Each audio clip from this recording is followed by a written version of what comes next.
ठीक है, ध्यान दो।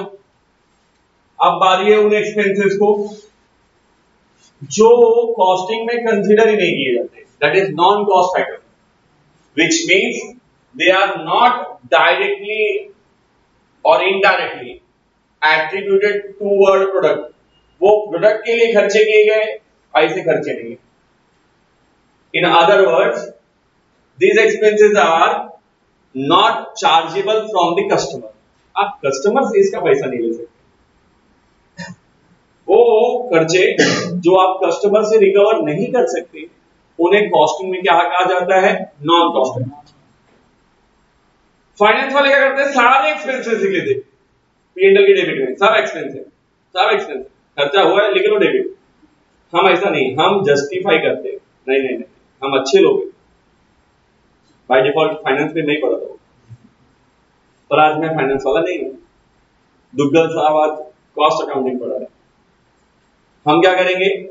हम उन एक्सपेंसेस को लेंगे जिन एक्सपेंसेस को हम अपने कस्टमर से चार्ज कर सकते हैं। अभी मैंने प्रीवियसली जितने खर्चे बताए, चाहे वो फैक्ट्री के हो, ऑफिस के हो, या फिर सेलिंग डिस्ट्रीब्यूशन, ये खर्चा ही प्रोडक्ट के लिए हो रहा था, दैट्स व्हाई हमने कस्टमर से चार्ज किया। यस और नो? और ये मानते नहीं, मुझे कस्टमर से कोई बुरा नहीं लगेगा, हाँ या नहीं? लेकिन अब जो मैं कहने वाला हूं वो खर्चे ऐसे हैं जो मैं कस्टमर से नहीं मांग सकता। नॉन कॉस्ट आइटम जो कॉस्ट शीट में स्पेसिफिकली कॉस्ट शीट बनाते टाइम पे नहीं कंसिडर की जाती। दो चीजें तो कंफर्म है नहीं रिकॉर्ड होती, एक तो इनकम्स और एक तो गेन्स, वो तो कंफर्म नहीं रिकॉर्ड होती। बट इसके अलावा सबसे पहला होता है फाइनेंशियल एक्सपेंसेस। सबसे पहले क्या होता है? जो कंपनी ने अपने फाइनेंस के लिए खर्चे किए हैं, वो आप कस्टमर से चार्ज नहीं कर सकते। जैसे कि हमने बैंक से लोन लिया है, तो लोन का इंटरेस्ट भरना पड़ रहा है। अब हम लोन का इंटरेस्ट भर रहे हैं तो खर्चा है ना, क्या पब्लिक से चार्ज कर सकते हैं? नहीं। लोन तुमने लिया है, पब्लिक ने थोड़ी लिया है। पब्लिक आपसे क्या ले रही है? प्रोडक्ट। आप उससे सिर्फ प्रोडक्ट का पैसा लो, उसके एडवर्टाइजिंग का लो, उसके बनाने का लो, उसको मैनेज करने का लो। आप अपने लिए कंपनी बनाए, उसके लिए लोन चाहिए, इसके लिए कस्टमर जिम्मेदार है क्या? मुकेश भाई ने अपने बेटे की शादी की, आनंद की, तो क्या बोले? चलो अभी क्या करने का, जियो का प्राइस बढ़ा दो। अरे झूठ बोलते रहे तुम लोग, टेलीकॉम की सारी कंपनियों ने एक साथ रेट बढ़ाया था, किसी एक कंपनी ने अकेले नहीं बढ़ाया था। अच्छा, मुकेश भाई के घर पे शादी थी तो आदित्य बिरला घर वाले क्यों पैसे बढ़ा रहे थे? वो क्या गिफ्ट देने वाले थे ना? कहने का मतलब ये कि वो कॉस्टिंग में ऐड नहीं हो, कॉस्ट नहीं है, फाइनेंशियल कॉस्ट को यहां इंक्लूजन नहीं मिलता। बैड डेट्स, अपन बैड डेट्स लिखते हैं ना पी&एल के डेबिट में, खर्चा हुआ, लॉस हो गया। बैड डेट क्या होता है? बैड डेट कस्टमर आपका पैसा नहीं दिया, कोई दूसरे कस्टमर ने कंपनी को पैसा नहीं दिया, इसके लिए क्या मेरे से चार्ज करेंगे क्या? वो डूब गया, वो आपका नतीजा है, आपने उधारी दिया था, मेरे से पूछ के दिया था क्या? यस और नो? ऐसे फाइनेंशियल एक्सपेंसेस के लिए कस्टमर जिम्मेदार। तो जो जिम्मेदारी आप कस्टमर पे नहीं डाल सकते, वो खर्चा भी आप कस्टमर से नहीं ले सकते, जिसमें सबसे पहला क्या आता है? Financial expenses. क्या आता है? अच्छे से बोलो, फाइनेंशियल एक्सपेंसेस। तो अब दिखाते हैं वो कौन है। ये है फाइनेंशियल एक्सपेंसेस। इधर देखो, कंपनी ने शेयर इशू किया, शेयर इशू एक्सपेंस। अरे तुम अपने कंपनी के शेयर इशू कर रहे हो, उसमें कस्टमर का क्या रोल है? शेयर इशू करने के लिए खर्चा देना पड़ा, सेबी को देना पड़ा, आरओसी को रजिस्ट्रेशन का फीस देना पड़ा, स्टॉक एक्सचेंज को लिस्टिंग के फीस देने पड़े। वो आप अपने जेब से दे रहे हो, वो आपका अपनी कंपनी के लिए फाइनेंस जुटाने का लिए खर्चा किया है, वो आपका लुकआउट है, उसका प्रोडक्ट से कोई लेना देना नहीं। Are you getting my point? Financial expense है, कॉस्ट शीट में आएगा नहीं। आपने discount on issue of share, share issue करने के लिए डिस्काउंट दिया, शेयर का डिस्काउंट नहीं आएगा। प्रोडक्ट का डिस्काउंट रहता तो लेते, शेयर के डिस्काउंट का पैसा नहीं। Under writing commission, what is under writing?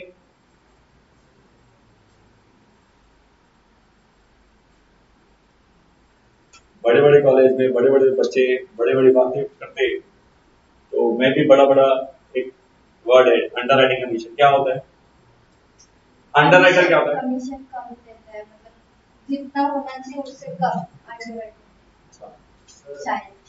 Underwriter को कमीशन पेड किया जाता है। अच्छा, तो क्यों पे किया जाता है? क्योंकि वो गारंटी देता है कि अगर जितना सब्सक्रिप्शन है उतना ही बॉटम है।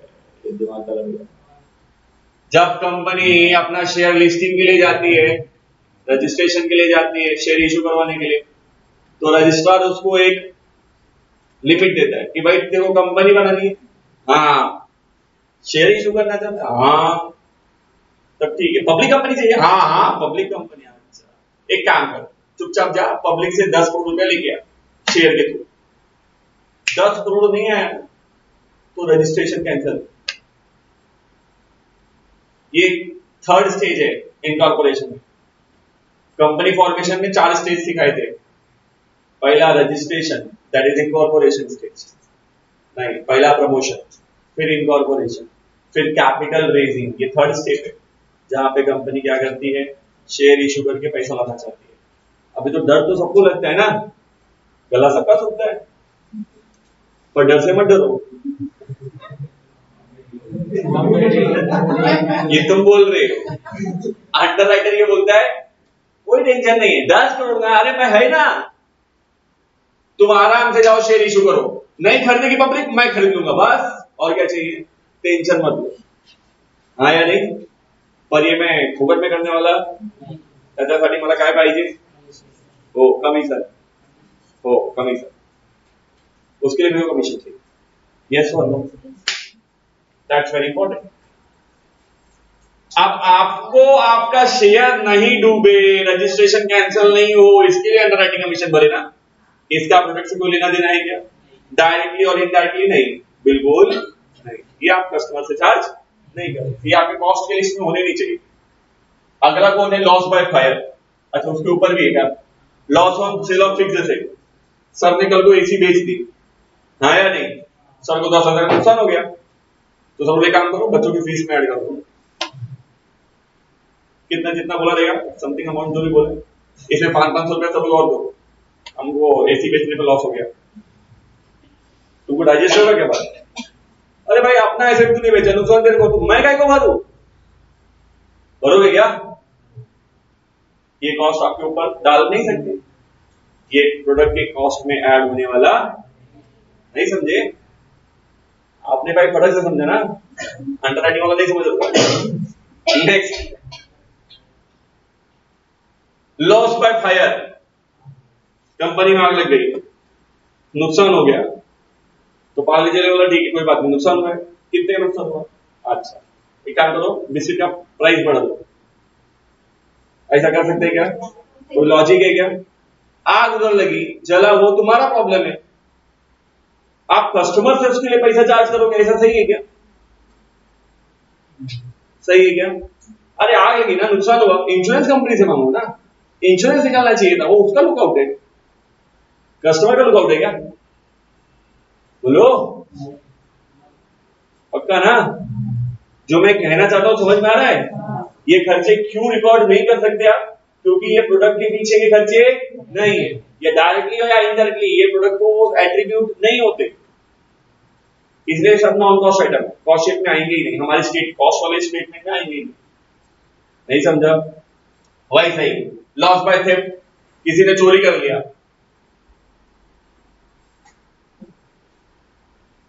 अभी एग्जांपल दूंगा तो जवाब हो जाएगा। फॉर एग्जांपल मेरे घर में किसी ने चोरी कर ली, ताक में हो, मौका मिले, मेरे घर में चोरी करने से पहले तुम्हें उस खूंखार व्यक्ति से मिलना होगा जिससे मैं भी डरता हूँ, मिसेस तिवारी। तो मेरे को नहीं छोड़ती, तो मेरा स्टूडेंट है, चोरी करने नहीं जाना, मैं खुद डरता हूँ, कमाने के बाद सैलरी अपने हाथ में देखने का डर लगता है, कब तक बचा पाऊंगा। ठीक है, करते तो पॉइंट, ये पात्र घटना काल्पनिक थी, इनका बात तुमको नहीं बोल रहा हूँ, पता दे रहा हूँ, ये लोग को ऐसे बोला, कट कर देंगे रे, तो कोई बोलना नहीं। एक बार ना मैंने ऐसे मजाक कर दिया था क्लासरूम में, वाइफ को लेके अपने, और बाय डिफॉल्ट ना वो गलती से पहली बार मेरी वाइफ हेरम के फंक्शन में आ गई और मिल गए सब सेल्फी लेते लेते सर को एक्सपोज कर दिया उनकी सेल्फी और शाम का खाना बंद मेरा 3 दिन तक मेरा मेरा वाइफ का बात ही नहीं हुआ सीधा सीधा तो बिल्कुल नहीं हुआ फिर मैंने भी जैसे सब लोग यूएन भाग के जाते समझौता करने के लिए ऐसे ही मैं कितने लोगों से रिक्वेस्ट किया मांडवली इसलिए फिर मैंने अपने वाइफ को कभी भी क्लास के फंक्शन में लाना ही छोड़ दिया बिल्कुल नहीं खतरनाक हो जाता है बैड डेट्स नुकसान कस्टमर से पैसा नहीं आया ये नुकसान भी आप किसी कस्टमर से नहीं आया तो आप दूसरे कस्टमर को नहीं दे सकते यस और नो आरडीडी आपको डर लग रहा है कि पैसा डूबने वाला है तो आपके डर के लिए क्या कस्टमर से पैसा लोगे डर आपका है वो आपसे हो कॉस्ट शीट में आएगा ये फाइनेंशियल एक्सपेंसेस है फाइनेंस में रिकॉर्डेबल है यस और नो भाई नुकसान करते इनसे नुकसान होता है खर्चे हो जाते हैं हुए हैं फाइनेंस में रिकॉर्डेबल है बट ये कॉस्टिंग में रिकॉर्डेबल नहीं क्यों नहीं है क्योंकि ये हम एस्टिमेट ही नहीं कर सकते साल के शुरुआत में आया नहीं discount allowed preliminary expenses return of preliminary expenses साल की मतलब बिजनेस को शुरू करने से पहले भी तो खर्चे लगे होंगे अब बिजनेस शुरू होने के पहले के खर्चे बिजनेस शुरू होने के बाद आप कस्टमर से थोड़े ले सकते हो एग्जांपल के तौर पे क्लासेस प्रीमाइसेस अब ये प्रीमाइसेस लिया रहेगा क्लासेस शुरू किया तो भी घर सर ने थोड़ी बोला कि अभी मैंने क्लासेस का प्रीमाइसेस लिया एक काम करो इतना पैसा क्या बच्चों से मंगाओ क्लासेस का प्रीमाइसेस अपने नाम पे कर देंगे ऐसा हो सकता है सुन के ही नहीं लगता कि लॉजिकल क्लासेस की फीस इस प्रीमाइसेस के खर्चे के हिसाब से नहीं आती यस और नो क्लासेस की फीस किससे कैलकुलेट होती है कि भाई टीचर को कितना देने का है वर्किंग के कितने खर्चे लगेंगे एडवर्टाइजमेंट का कितना लगेगा ये सब देख के आता है ना कि ये कि सर का मन कर रहा है एक और प्रीमाइसेस ले लो बच्चे लोगों का फीस बढ़ा दो यस और नो ऐसा नहीं होगा तो प्रिलिमिनरी एक्सपेंसेस बिजनेस को बनाने से पहले जो खर्चे हुए हैं वो खर्चे आप कस्टमर से रिकवर नहीं कर सकते ये खर्चे आपके कॉस्ट शीट में नहीं आएंगे ये खर्चे जानते हो कब रिकवर होते हैं जब कंपनी प्रॉफिट कमाती है प्रॉफिट कमाने के बाद इन खर्चों को प्रॉफिट में से दिया जाता है कंपनी अपने प्रॉफिट में से दे सकती है लेकिन अपने कस्टमर से एज ए इनकम नहीं मांग सकती यस और are you getting my point ये सब कब राइट ऑफ होते हैं जब प्रॉफिट होता है तब वहां से राइट ऑफ होते हैं यहां हमारे कॉस्ट शीट में आने वाले सेम गुडविल रिटर्न ऑफ आपने लोन इंटरेस्ट पे जैसा मैंने बताया था आपने लोन लिया था उसका इंटरेस्ट भरा वो भी आप नहीं चार्ज कर सकते फाइन पेनल्टी अभी फाइन पेनल्टी भी नहीं ले सकता मैं बाइक लेके जा रहा था पुलिस वाले ने पकड़ लिया मार दिया 500 रुपया फाइन मैं आया सर बोला सर इस महीने के सैलरी में 500 बढ़ा दो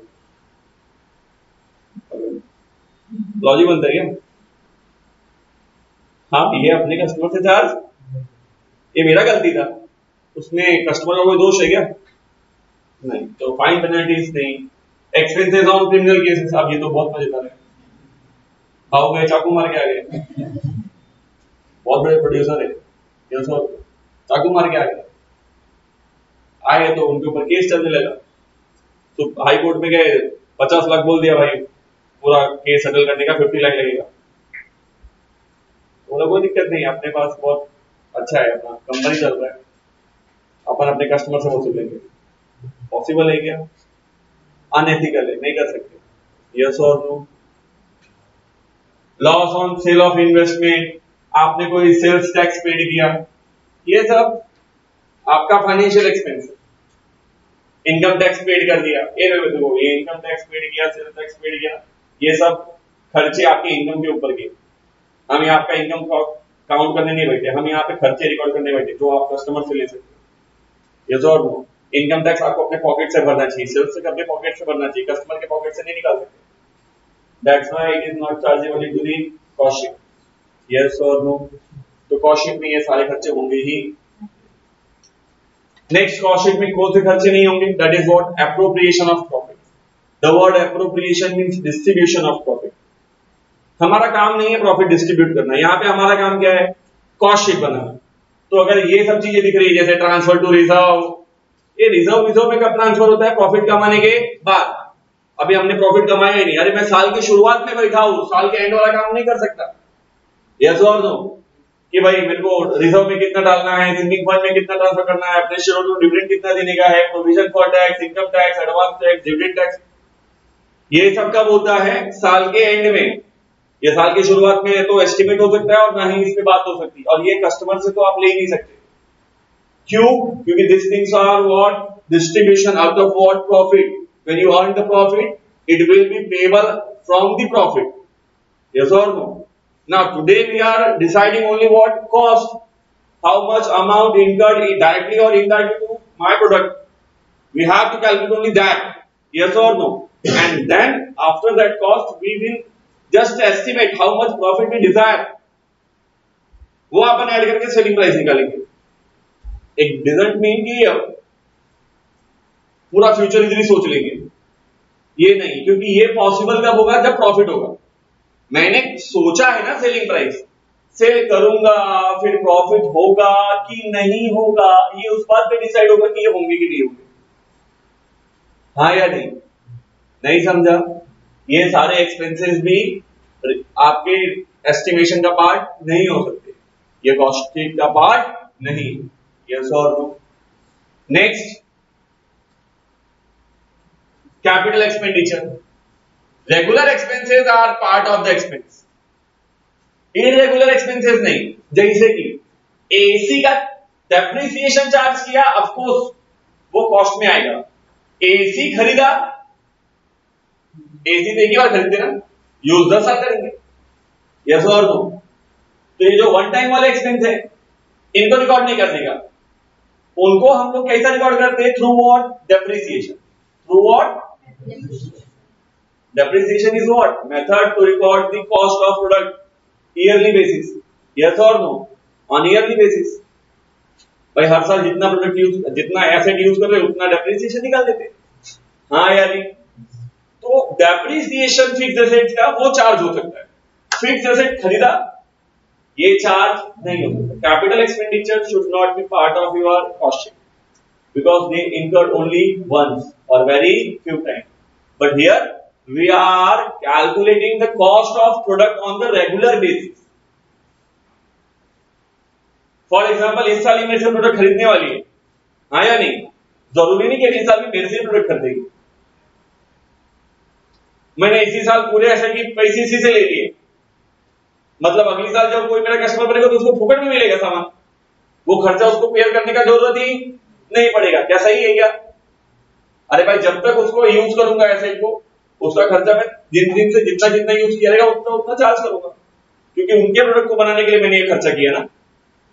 यस और नो? नहीं समझा? हाँ या नहीं? क्लियर है? तो फिक्स एसेट्स को खरीदा तो नहीं, एसेट्स खरीदा, रिप्लेस किया, इन्वेस्टमेंट खरीदा, ये सब नहीं। इनके ऊपर का डेप्रिसिएशन, हाँ वो रिकॉर्डेबल है, ये सब रिकॉर्डेबल। Next, income. देखो अपन बिजनेस की बात करते हैं, इधर उधर का पैसा, रद्दी बेच के पैसा कमा लिया, ये सब काम नहीं हमारा। यस और नो? किसी से रेंट ले लिया, पॉकेट मार लिया, कमा लिया, गुड, अच्छी बात है, लेकिन वो कॉस्ट शीट का पार्ट नहीं। वो मैंने मजाक में बोला पॉकेट मार लिया, कुछ लोग सीरियस हो गए, सर को कैसे पता चला? मैं मजाक कर रहा हूँ। आई थिंक, मतलब I mean income generated through other sources. If I am saying through other sources means excluding sale, excluding sale of goods. Sale of goods को छोड़ के कोई भी इनकम है ना, वो आपके अकाउंट में नहीं आएगी, वो आपके अकाउंट में, because we are preparing a cost statement, not a income statement. Income statement कहाँ बनता है? P&L में, यहाँ नहीं बनता। तो यार ये सब इनकम्स यहाँ पे रिकॉर्ड होने वाली नहीं, ये वहां रिकॉर्ड होगी फाइनेंस वालों के यहाँ पे। हमारे यहाँ पे सिर्फ प्रोडक्ट का कॉस्ट रिकॉर्ड होगा। नहीं समझा? तो due to their nature this 4 expenses और income, that is what, financial expenses and losses, appropriation of profit, capital expenditure and financial income. These 4 things are excluded from the cost sheet या cost statement. So while preparing a cost statement, you have to consider that this item should be excluded. Are you getting my point? If these items are given in your table of the question with along with the contents of the posting, so you have to specifically tick mark these expenses as a ignored. कि आपको इनको लेना नहीं है. Should not consider these things. Yes or no? Otherwise, your answer will go wrong. Yes or no? Are you getting my point? ये खर्चे नहीं लिखने. अभी भी किसी को डाउट है क्या? क्यों नहीं लिखने? रीजन समझ में आ रहा है? क्योंकि ये डायरेक्टली और इनडायरेक्टली किसी भी तरीके से प्रोडक्ट को रिलेट नहीं करते and not chargeable from the customer. Not chargeable from the customer. That's why these expenses are called as non-cost item. क्या कहते हैं इसको? बोलो. बहुत बढ़िया. लिखो.